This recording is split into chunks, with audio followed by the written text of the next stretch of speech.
పాత్రికేయులకు నమస్కరిస్తూ అనస్తాసియా ఈరోజు 2వ రోజు అండి. మాస్టర్స్ ఈ బుక్ గురించి నిన్న మనం తెలుసుకున్నాము. ఈ పుస్తకం అండి ఎందుకు చదవాలి అంటే, ఇప్పుడు చిన్న పిల్లలు ఎలా ఉన్నారంటే మనకి ఆ ఏజ్లో ఏం తెలియని అమాయకులమండి. ఇప్పుడు అసలు వాళ్ళని కదిపటానికే భయం వేసే అంత రకంగా తయారైపోయారు, అన్ని రకాలుగా కూడాను. ఇప్పుడు రామ్తా ప్రేమ కానుక అనే పుస్తకంలో కూడా పిల్లల పెంపకం గురించి ఆయన ప్రస్తావించారు. ఈ మన జనరేషన్ వరకు ఒక రకంగా ఉందండి. మన ఫ్యూచర్ జనరేషను చూస్తుంటే మన పిల్లలు ఒక రకంగా ఉన్నారు. ఆ పిల్లలు చూస్తుంటే రేపటి తరం ఎలా ఉంటుంది అని క్వశ్చన్ వేసుకునే విధంగా వాళ్ళ ఆలోచనలు, వాళ్ళ చేష్టలు ఉన్నాయి. దీనికి మెయిన్ తల్లిదండ్రులకు కారణము and also technology, cell technology అండి.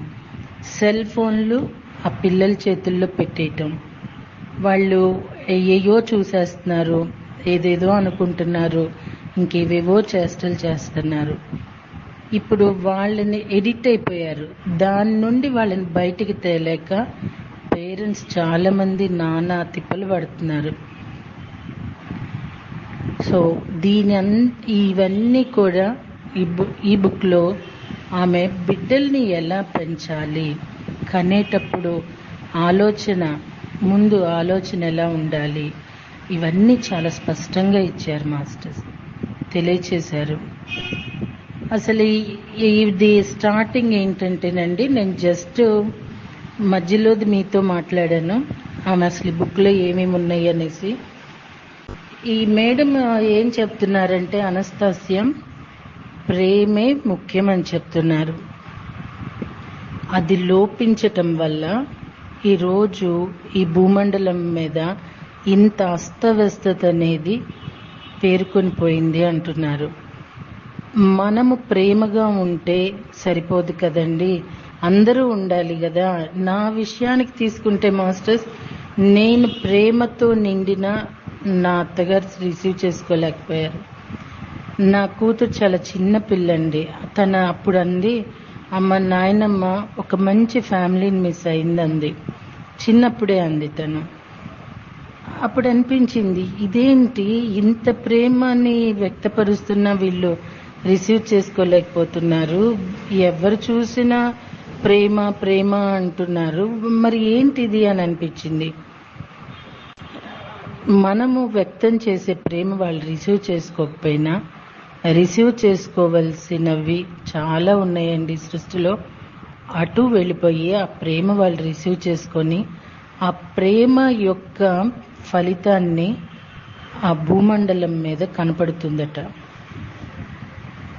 ఈమె సెడా ట్రీ గురించి ఎక్కువ ఫస్ట్ 2 చాప్టర్స్ ఆ ట్రీ గురించి తెలియచేయటం జరిగింది. ఈ బుక్ రాసిన ఆయన మంచి పెద్ద వ్యాపారస్తుడు. ఆయన అడవికి వెళ్తాడండి. అడవికి వెళ్ళినప్పుడు అక్కడ ఎవరో చాలా వృద్ధులిద్దరు కనిపిస్తారు. ఈయన కొంతమందిని తీసుకుని వెళ్తారు. వాళ్ళు అడుగుతారు, ఒక 500 సంవత్సరాల నుండి ఒక చెట్టు ఉంది, ఆ చెట్టు కొట్టడానికి సాయం చేస్తారా అని అడుగుతారు. అడిగితే ఇదేంటి అంత చెట్టు కొట్టడానికి సాయం చేయటం ఏంటి అంటే, ఇంకా 25 కిలోమీటర్స్ వెళ్తే వస్తుందంటే పదండి అంటారు. ఎందుకంటే ఈయన బిజినెస్ మైండ్ కాబట్టి అది తనకి ఏదైనా బిజినెస్కి ఉపయోగపడుతుందని. ఆ చెట్టు యొక్క బెరడు అక్కడ ఉన్న వాళ్ళందరి మెడలో వేసుకొని ఉన్నారండి. వాళ్ళు ఏంటిది అంటే, ఈ చెట్టు అది మ్యూజిక్ అంటే ఒక చలనం అనేది చూపిస్తూ ఉంటుంది. ఆ చెట్టు ఆకులు అన్నీనండి, తన గాలి ఏంటి, అవి ఆ చెట్టు బెరడు మనం మెడలో వేసుకున్నా దాని ఎనర్జీ వల్ల ఫుల్ హెల్త్ వస్తుందట.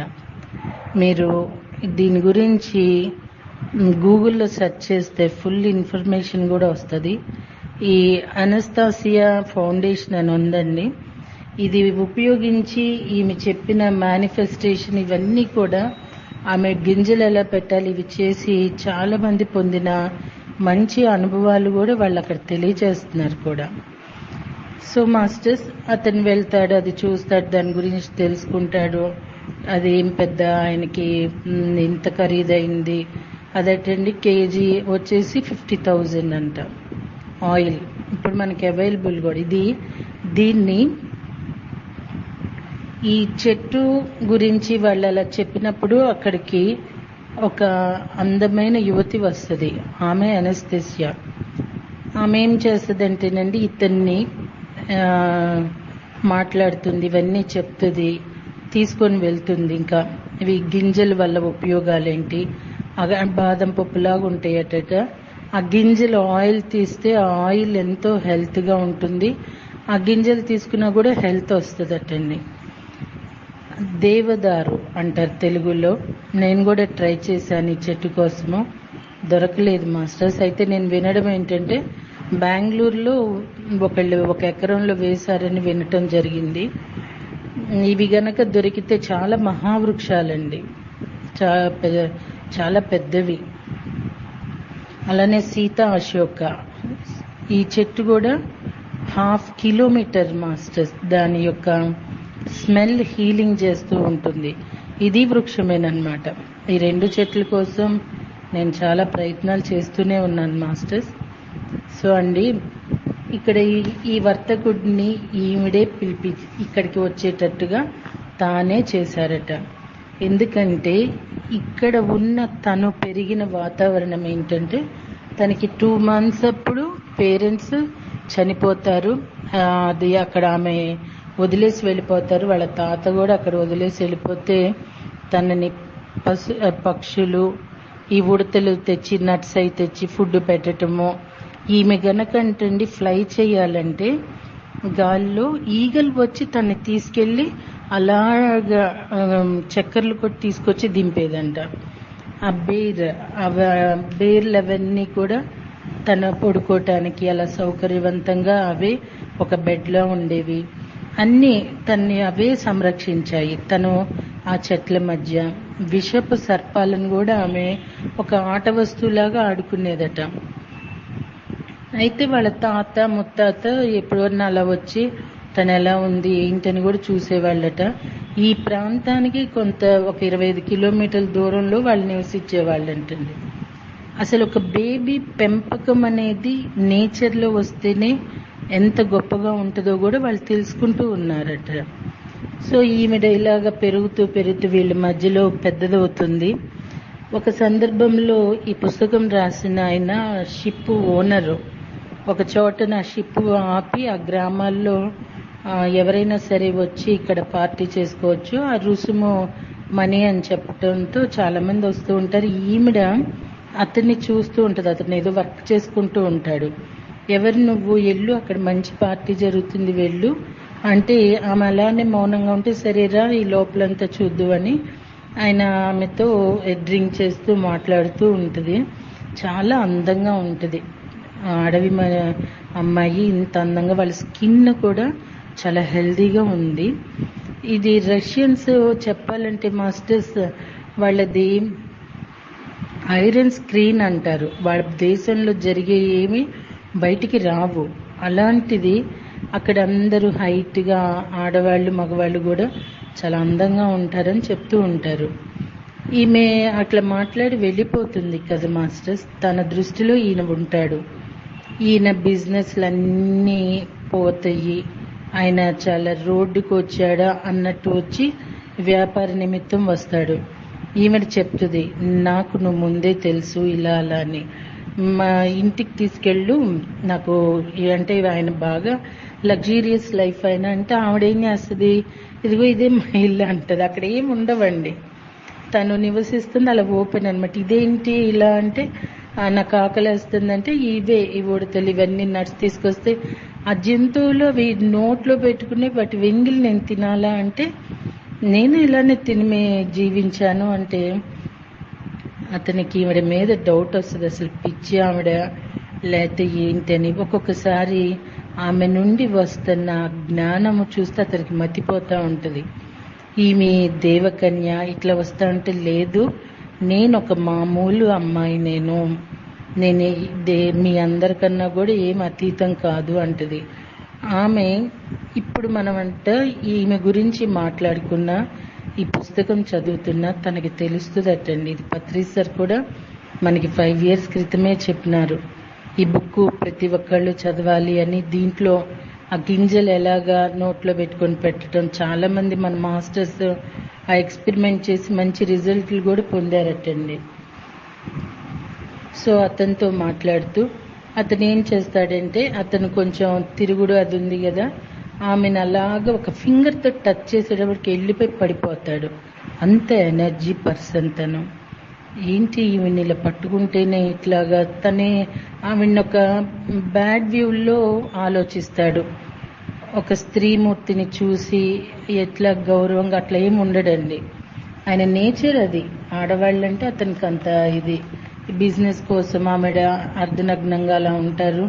సో ఇవన్నీ తను ఏదో అట్రాక్ట్ చేయడానికి అట్లా అనుకుంటూ ఉంటాడు.